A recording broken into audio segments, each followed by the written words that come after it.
Hello students, welcome to the class. तो ये हमारी मिसलेनियस क्वेश्चन की क्लास 2 है। इससे पहले हमने कुछ क्वेश्चंस डिस्कस करे किस तरीके के क्वेश्चंस आपकी परीक्षा में पूछे जा रहे हैं और लगभग उन सभी क्वेश्चंस को हमने बनाया। अब हम उससे आगे के क्वेश्चंस डिस्कस करेंगे। तो हम जो शुरुआत करते हैं वो क्वेश्चन नंबर 15 तक हम कर चुके हैं। अब क्वेश्चन 16 से हम शुरू करने जा रहे हैं। तो क्वेश्चन नंबर 16 क्या कहता है? Read the statement carefully and answer the following question. तो हमें स्टेटमेंट को अच्छे से पढ़ना है और फिर आंसर करना है।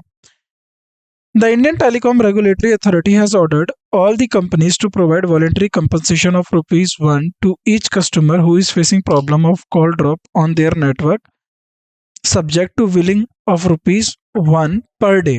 Which among the following is true as per the given statement? तो भारतीय दूरसंचार नियम प्राधिकरण, तो इंडियन जो टेलीकॉम रेगुलेटरी अथॉरिटी है, तो उसने क्या करा है? अब उसने जो है इसमें जो है सभी कंपनियों को अपने नेटवर्क कॉल पर ड्रॉप की समस्या का सामना करने पर कर रहे प्रत्येक ग्राहक को प्रतिदिन 1 रुपये की इच्छा के अधीन 1 रुपये का स्वैच्छिक मुआवजा प्रदान करने का आदेश दिया है। दिए गए कथनों के अनुसार निम्नलिखित में से कौन सा कथन सत्य है, ये आपको बताना है कि इनमें से कौन सा लेखन जो है कथन जो है आपका सत्य है। Compensation should be automatically payable by the network operator. मुआवजा नेटवर्क ऑपरेटर द्वारा स्वतः देय होना चाहिए। The consumer should be given compensation of ₹1 for all calls होगा। The customer can not claim call drops compensation. ग्राहक कॉल ड्रॉप मुआवजा का दावा नहीं कर सकते। This rule is not compulsory for network operator. यह नियम जो है नेटवर्क ऑपरेटर के लिए नहीं है। तो इसमें आपको दिख जाएगा कि जो ए है वही सही आंसर है। ए ही कह रहा है कि जो कंपनसेशन है वो ऑटोमेटिकली पेएबल होगा नेटवर्क ऑपरेटर के द्वारा, क्योंकि वो बता दिया है कितना अमाउंट उनको देना होगा। Next question, question number 17। It is better to spend left over after saving. Financial discipline and self control make you rich. Saving done after spending of expenses is not good habit. वित्तीय अनुशासन और आत्मसंयम बचने के बाद बचे हुए खर्च को करना बेहतर है। आपको अमीर बना सकता है और खर्चों को खर्च करने के बाद की कई बचत आदत नहीं है। तो it is better to spend left over after saving. Financial discipline and control and self control make you chick. तो जो आपको सेल्फ कंट्रोल है वो आपको क्या बना सकता है? रिच बना सकता है। Saving done after spending of expenses is not a good habit. Which of the following is better? If you spend first, you will be thrived. अगर आप पहले खर्च करते हैं तो आप मितव्ययी होंगे। If you save before spending, you will become rich. यदि आप खर्च करने से पहले बचत करते हैं तो आप अमीर बनेंगे। If you spend before saving, you will become poor. तो अगर आप बचत करने से पहले खर्च करते हैं तो आप गरीब हो जाएंगे। उधार लेकर बचत करना बुरी आदत है, ये तो कहीं से मेंशन ही नहीं है। तो जरा ध्यान से देखो। It is better to spend the leftover after saving. Financial discipline and control make you rich. Self control make you rich. Saving done after spending all expenses is not a good habit. तो इसमें जो होगा B is the right answer होगा। It is better to spend leftover after saving. यानी financial discipline and self control make you rich। इसका मतलब है it is clear that if you save before spending you will become rich। तो अगर आप खर्च करने से पहले बचत करते हैं तो आप जो है रिच बनेंगे। चलो, arrange the scattered letter, make a meaningful English word and choose which one is different from all. तो इसमें से आपको एक मीनिंगफुल वर्ड बनाना है, ठीक है। चलो, इसका हो गया LAND, लैंड, ठीक है। तो अब इसमें से बताइए AMRF FMAR, अब क्या हो जाएगा? इसमें से हो गया फार्म, FARM, फार्म, ठीक है। अब देखो क्या हो जाएगा? CLAP, क्लैप, और ये क्या हो जाएगा? PLANT, plant. तो जरा देखो, PLANT, plant, farm, land, clap. तो इसमें से जो ऑड है वो क्या हो जाएगा? क्लैप जो है, जो C है वो ऐड हो जाएगा, ठीक है। तो अगर इसका CLAP क्लैप भी बनता है तो ये मीनिंगफुल है। तो एग्रीकल्चर, फार्म, लैंड, प्लांट हो गया, तो ये जो है मीनिंगफुल। तो ये वैसे भी यहाँ पर हमारा वर्ड बन चुका है, तो ये इससे ऑड है, तो ये इससे ऑड है, तो इसलिए ये ऑड वन आउट हो जाएगा, ये यहाँ से निकल जाएगा। चलिए, select the combination of the word in such a way that letters is a meaningful. अब इसमें से देखो, एक ये इसको बता रहा है 1 2 3 4, तो अब इसमें से आपको एक वर्ड बनाना है, तो वो कौन सा बनेगा? ठीक है। अब इसमें कौन सा वर्ड हो सकता है? CLAM। अब देखो 5 से शुरू हो रहा है, तो ये एक है, ये दो, तो देखो 5 CO, तो यह है कॉम, PLAIN, तो AN हो गया, 8I हो गया, 4A हो गया, 6L हो गया, कॉम्प्लेन हो गया, ये तो कंप्लेन हो गया, शिकायत। अब जरा देखो इसमें से COM,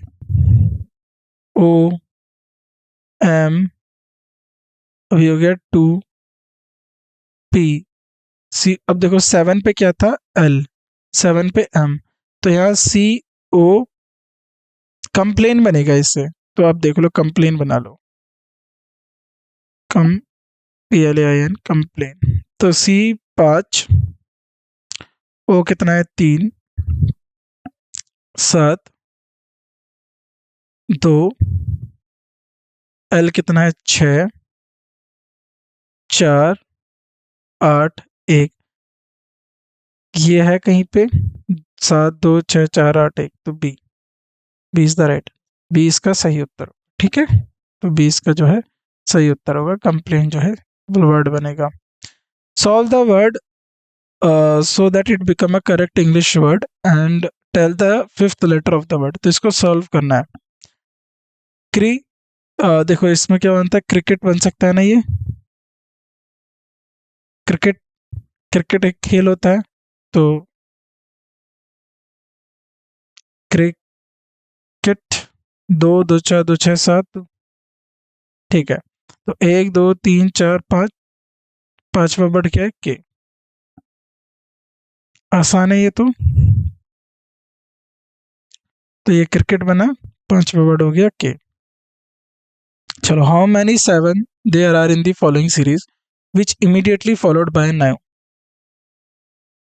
9 and not just preceded by 5। तो इसमें बोला है निम्नलिखित में से कितने 7 है जिनके तुरंत बाद 9 है? 7 के तुरंत बाद 9 होना चाहिए, लेकिन ठीक पहले 5 नहीं, तो 5 नहीं होना चाहिए, पहले 7 को हाईलाइट कर लो।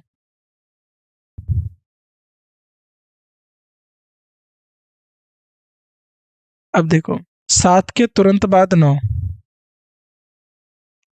7 के तुरंत बाद 9 किस किस में है?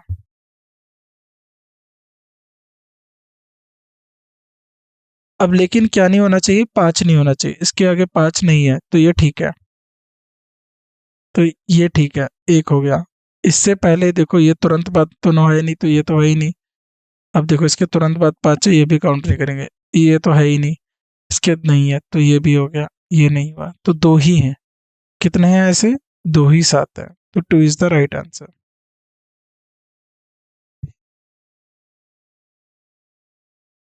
How many 6 are in there in following sequence that immediately precede by 3 but not followed by 0? तो निम्नलिखित अनुक्रमांक में कितने 6 हैं जिनके ठीक पहले 3 हैं? तो 3 और 6, लेकिन ठीक बाद में 0 नहीं, तो 0 नहीं होना चाहिए। देखो 3 6 0 नहीं है, देखो अब यहाँ पर है ही नहीं। 3 6 लेकिन 0 नहीं, 3 6 लेकिन 0 नहीं, 3 6 लेकिन 0 है, ये नहीं होगा। 3 और 6 लेकिन ये 0 है, ये नहीं होगा। तो 1 2 3, 3 होंगे।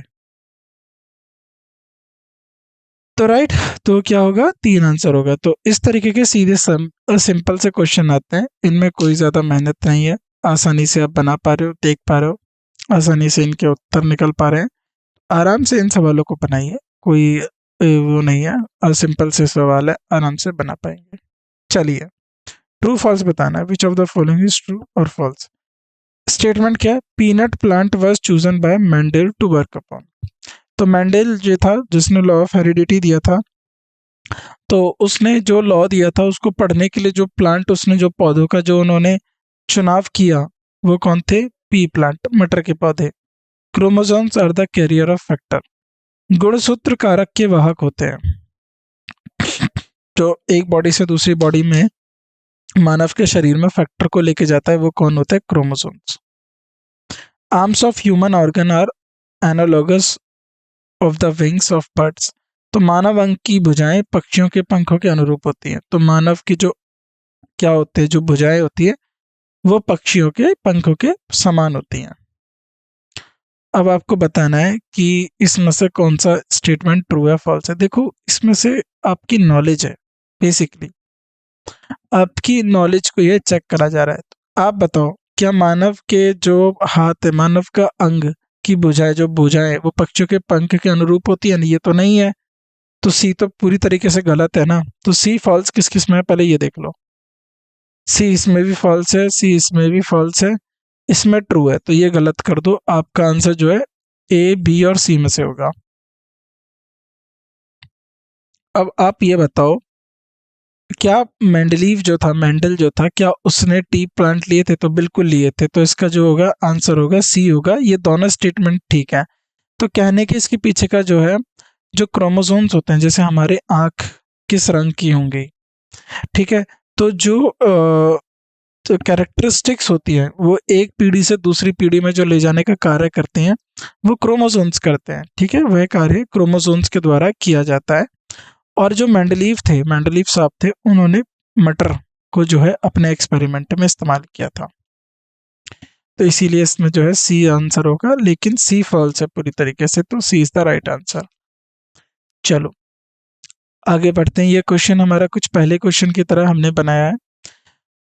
Read the information carefully given below, answer the following question. नीचे दी गई जानकारी को ध्यानपूर्वक पढ़ें और निम्नलिखित प्रश्नों का उत्तर दें। Nidhi post graduate from ABC university. Nidhi ने एबीसी विश्वविद्यालय से स्नातकोत्तर किया है। She wants to pursue her career in management stream. वह प्रबंधन स्ट्रीम में अपना करियर बनाना चाहती है। Following are conditions for the entrance of students in the management program. प्रबंधन कार्यक्रम में छात्रों को प्रवेश करने के लिए निम्नलिखित शर्तें हैं। तो पहले शर्तें सुन लेते क्या है।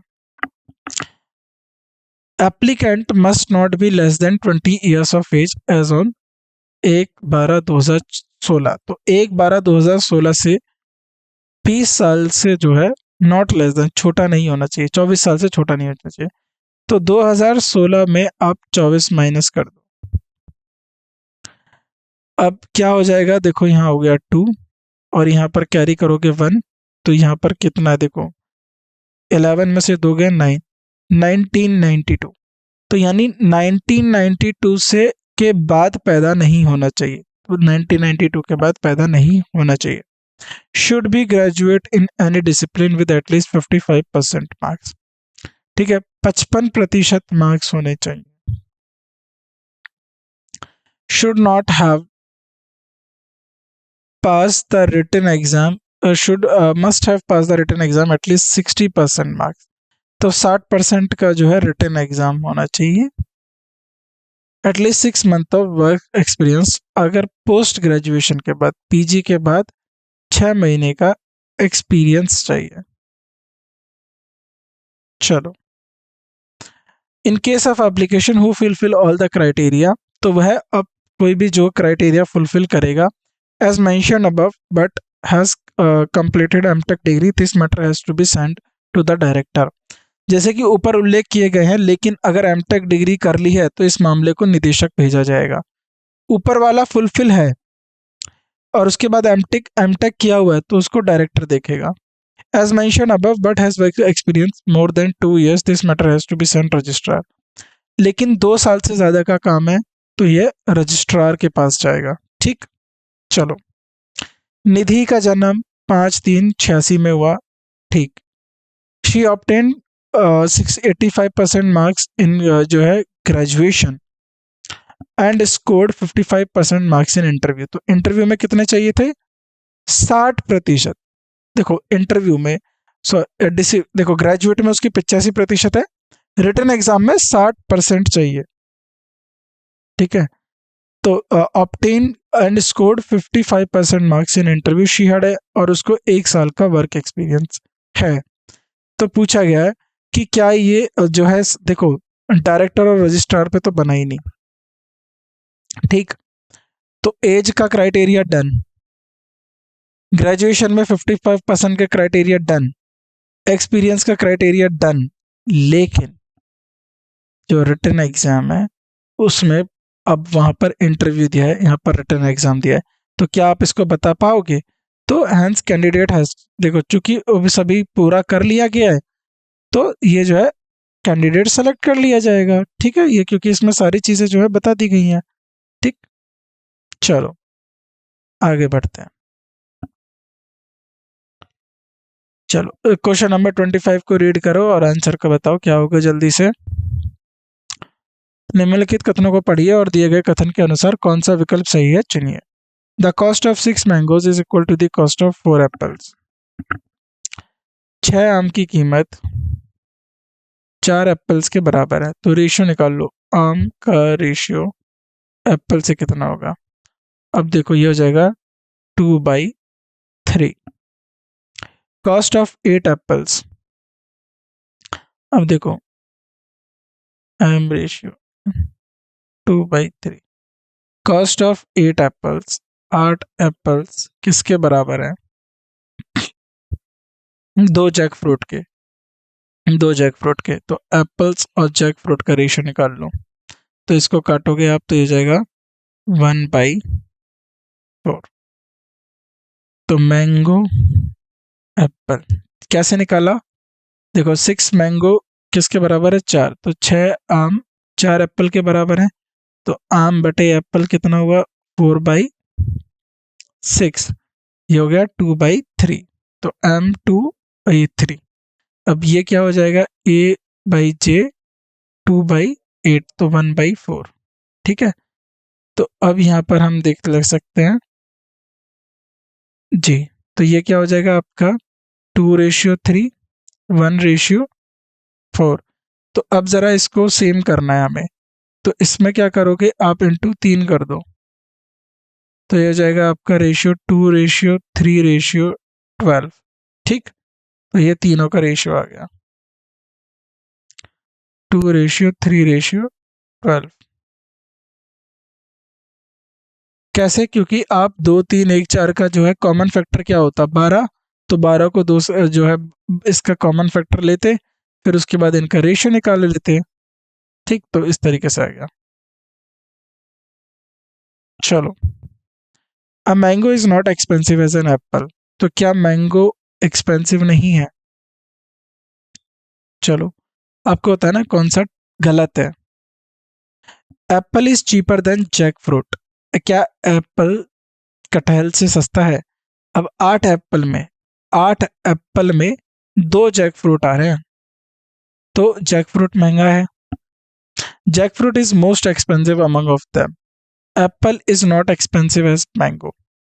देखो 6 मैंगो में आपको 4 एप्पल मिले, तो जाहिर सी बात है जो मैंगो है, जो 6 मैंगो में आपको कितने मिले? 4 एप्पल मिल रहे हो, समझ रहे हो? 6 आम दोगे तो 4 सेब मिलेंगे, तो यानी आम महंगा जो है, सेब महंगा है, तो एप्पल जो है कॉस्टली है किससे? मैंगो से। लेकिन जब आप 8 एप्पल देते हो तो आपको 2 जैक फ्रूट मिलते हैं, ठीक है। तो ये क्या हो जाएगा आपका?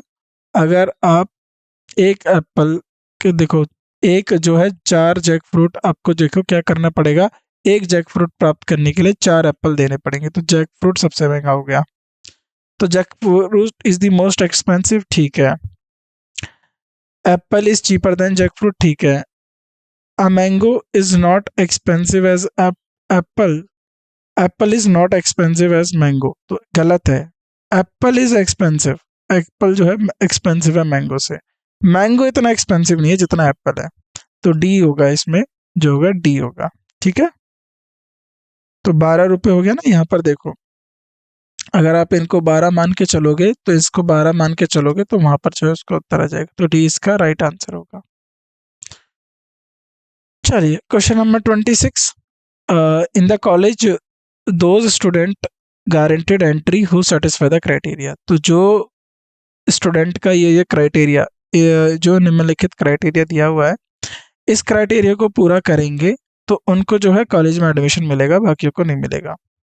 Those student who have scored 85 in physics. जो छात्र जिन्होंने भौतिकी में या भौतिक विज्ञान में 85% किया हो, 90 मैथ में हो और 80 केमिस्ट्री में हो। तो 90 गणित और 80 रासायनिक विज्ञान में अंक प्राप्त किए हों।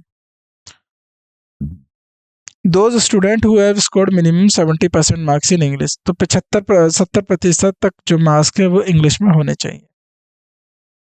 Those student who are expert in sports और musical instrument.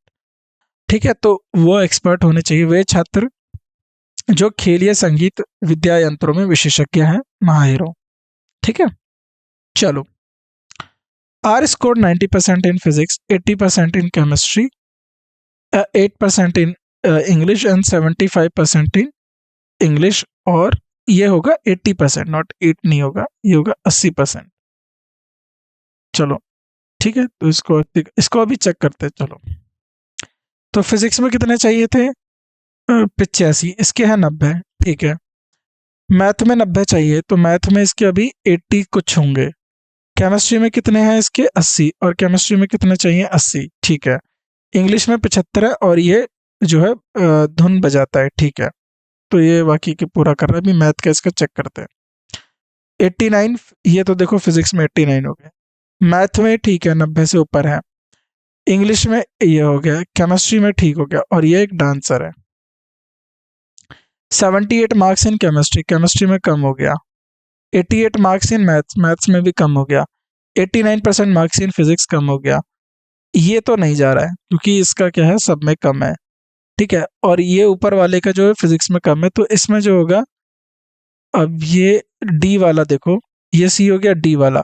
90% physics, 91 chemistry, 95 maths, 81 in English, ये प्ले वाया। तो सीधा सीधा दिख रहा है डी जाएगा, क्योंकि अगर ये 80 भी कुछ होगा तो मैथ में फेल कर गया ना, तो डी इसमें जाएगा, डी जाएगा। ठीक है, डी का एडमिशन होगा। चलो, क्वेश्चन नंबर 27, पढ़ो और बनाओ। A company recruit candidate satisfy the following criteria. तो एक कंपनी निम्नलिखित मानदंडों को पूरा करने वाले उम्मीदवारों को भर्ती करती है। क्या है मानदंड? Candidate who secured at least 85% in 10th standard और इट्स इक्विवेलेंट। 85% तक उम्मीदवार जिनकी मानक 10वीं में उनके समकक्ष में कम से कम 85% होने चाहिए। Candidate who secured at least 65% in standard 12th और इट्स इक्विवेलेंट। तो वे उम्मीदवार जिनके मानक 12वीं या उनके समकक्ष में कम 65% प्राप्त किए हो, 65%।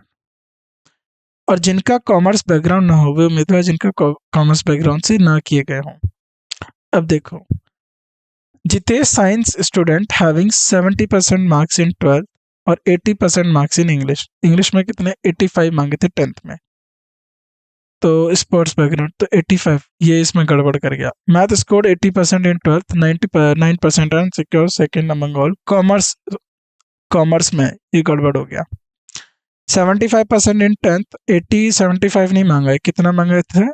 85%, 75 इन 12th, तो ये भी गड़बड़ हो गया। 80% इसके 12वीं में, 88% इसके जो है 10th में, और ठीक है, साइंस स्टूडेंट है, ग्रेटर एक्टिंग स्किल्स है, तो डी ही सही उम्मीदवार है, क्योंकि ये सारे मापदंडों को पूरा कर रहा है। ठीक, चलो अगला question. A shopkeeper has an inventory of bathing soap for sale based on following criteria. एक दुकानदार के पास बिक्री के नहाने के साबुन की एक सूची है जो निम्नलिखित मानदंडों पर आधारित है। The bathing soap whose price is between 15 and 35 each soap. नहाने का साबुन जिनकी कीमत 15 से 35 प्रति साबुन के बीच है। The soap should have weekly sale of at least 90 units. साबुन की साप्ताहिक बिक्री कम से कम 90 यूनिट की होनी चाहिए। They should have a special order which make the following soap can be identified found in his shop. तो उनमें से एक विशेष गंध होनी चाहिए, उनकी दुकान में निश्चित रूप से निम्नलिखित में से कौन सी साबुन पाई जाती है। तो बताओ इनमें से कौन सा साबुन पाया जाता है। एल साबुन है which has odour of rose, per unit price is 27 and it has 85 units per week. तो जरा ध्यान से देखो, कम से कम 90 यूनिट बिकती हैं, कम होनी चाहिए, बिक्री कम से कम 90 यूनिट की होनी चाहिए। तो देखो प्राइस ठीक था, ओडोर ठीक था, जो है एल जिसमें गुलाब की गंध है ठीक है, प्रति मूल्य 27 ठीक है, इसकी सप्ताह में 85 यूनिट बिक्री होती है, ये गड़बड़ हो गया, 90 चाहिए थी। अब देखो 35 कितना चाहिए प्राइस, 35 तक ठीक है, 35 तक प्राइस है। सैंडलवुड है यानी चंदन की लकड़ी की गंध है, लेकिन इसकी प्रतः यूनिट कितनी है, 73, ये गड़बड़ हो गई।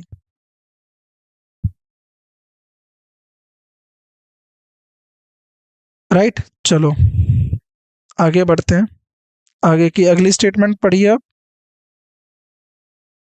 ठीक है, अगला क्या है, he has 95 unit of sale, 95 unit sale है, प्राइस 24.5 है और माइल्ड फ्रेग्रेंस, हल्की सुगंध है इसमें। राइट, चलो नेक्स्ट, अब बताना ये क्या करेगा। एस 19 रुपए है, detergent cake and it has sale of 120। Detergent cake है ये, याद रखो कपड़े धोने का साबुन है, ये नहाने साबुन की बात कर रहे हो। तो C is the right answer, C is the right answer, C होगा इसका सही उत्तर। चलो क्वेश्चन नंबर 29 बनाओ।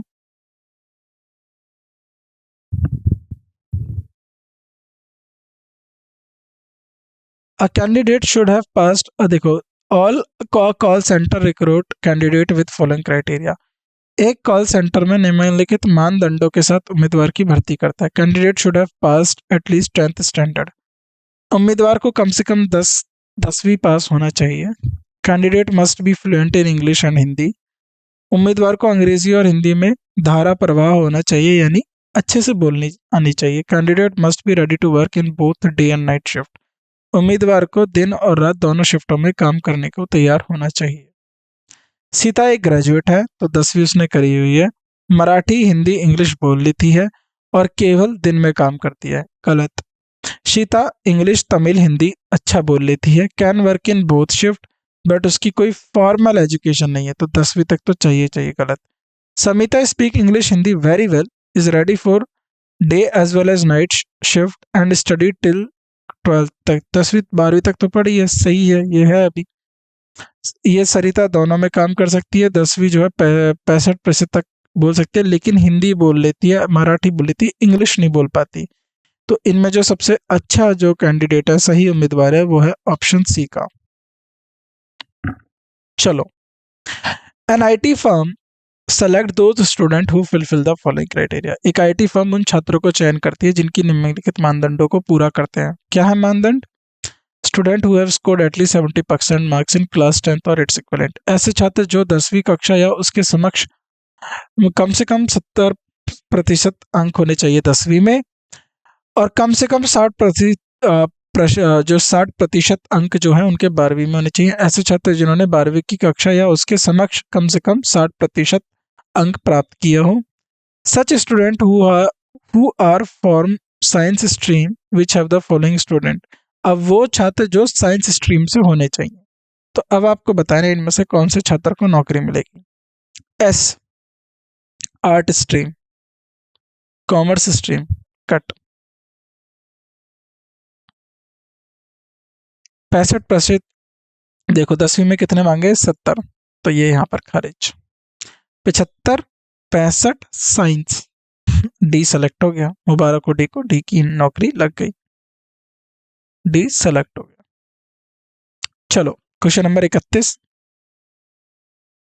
शैम्पू पाउच, अब एक an owner of small shop keeps N inventory on the basis of following criteria. एक छोटी दुकान का मालिक निम्नलिखित मानदंडों पर के आधार पर एक जो है सूची रखता है।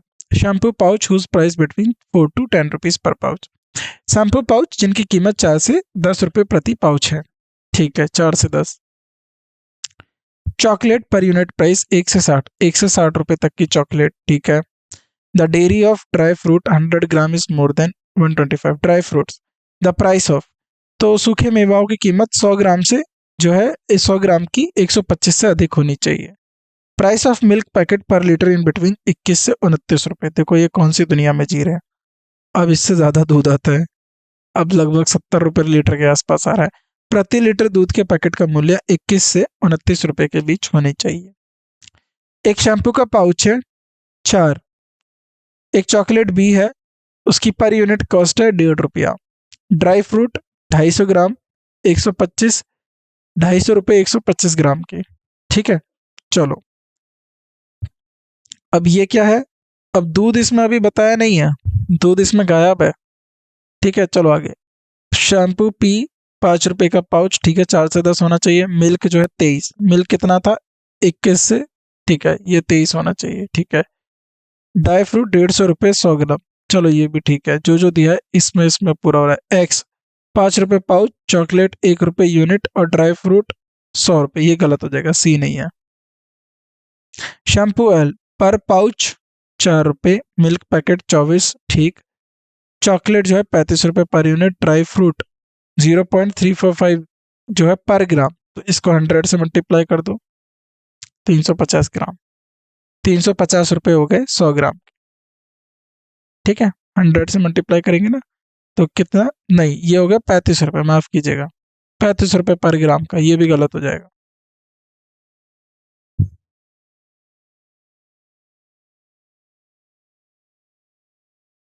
ठीक है, तो ये आपके घर एक 4 रुपये।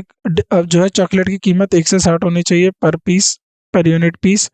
ड्राई फ्रूट जो है 250 रुपये है 125 ग्राम के, तो यह 100 ग्राम के कितने 125 रुपये।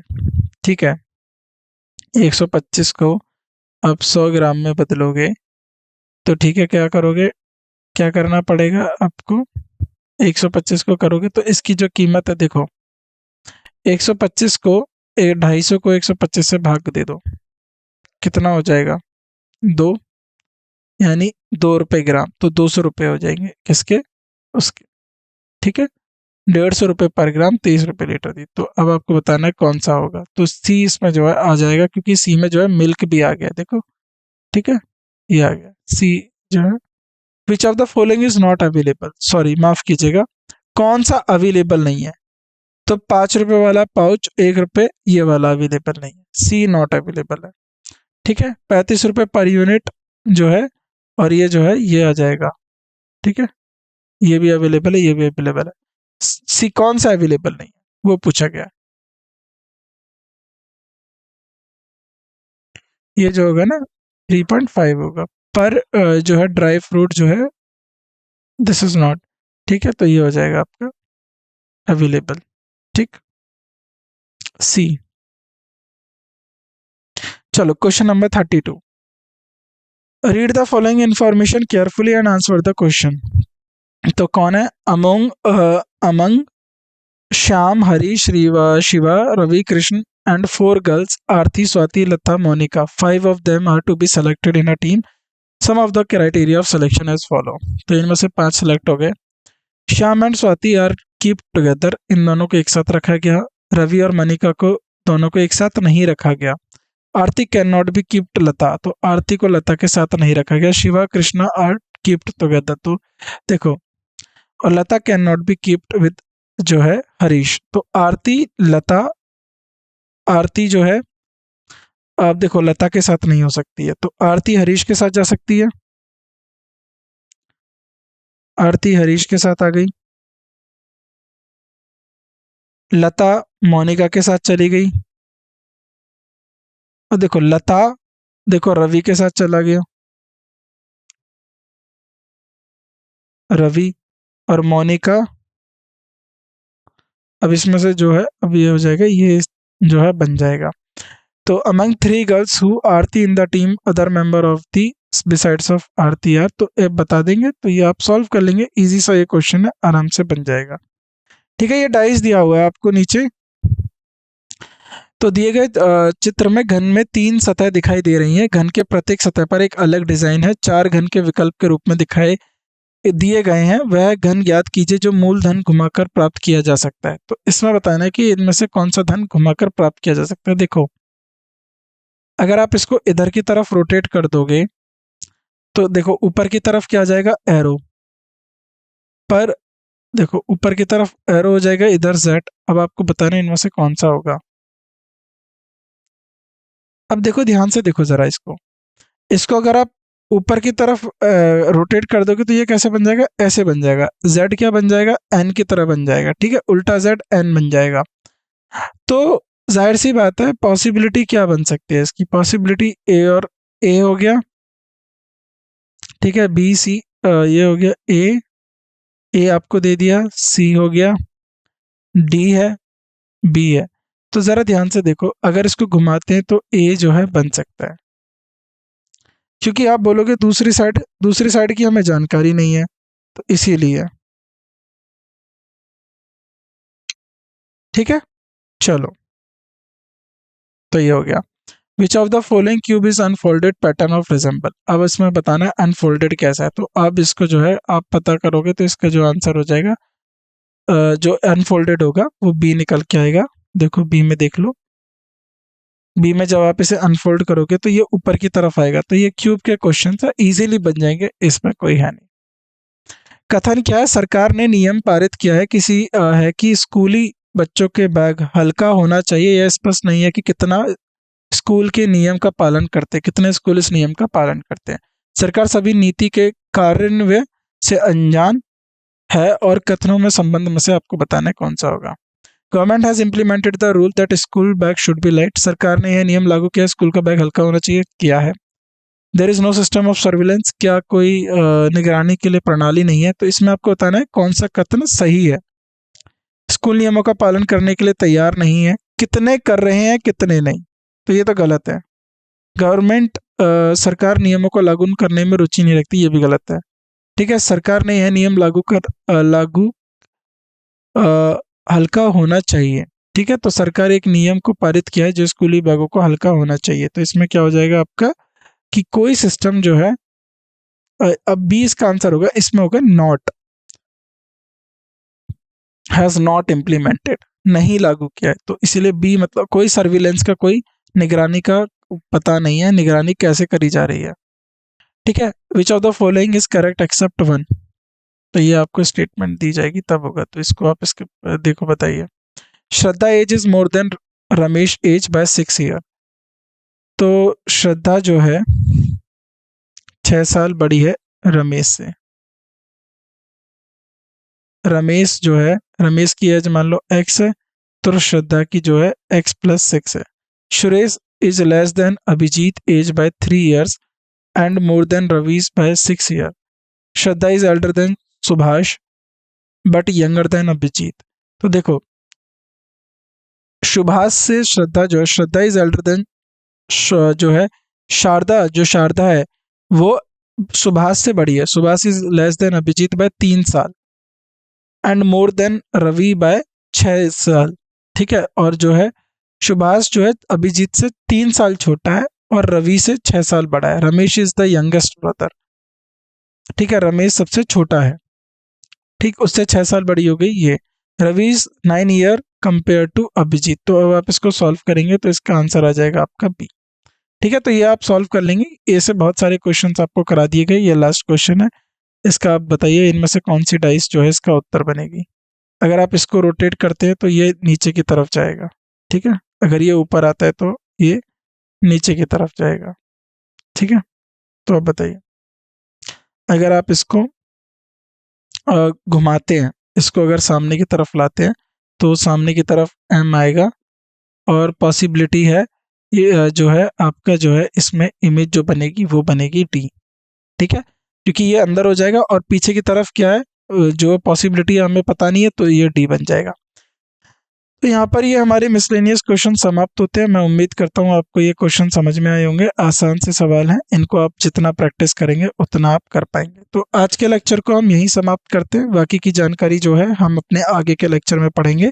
तब तक के लिए जो भी चीज़ें आपको बताइए उनको अच्छे से प्रैक्टिस करते रहिए, तब हम जो है आगे की क्लास को हम बाकी नेक्स्ट क्लास में कुछ और नए टॉपिक करते। तो आप सभी का शुक्रिया आज की क्लास में उपस्थित होने के लिए, आप सभी का धन्यवाद। बाकी आपसे मुलाकात होती है अगली क्लास में। धन्यवाद आप सभी का, थैंक यू सो मच।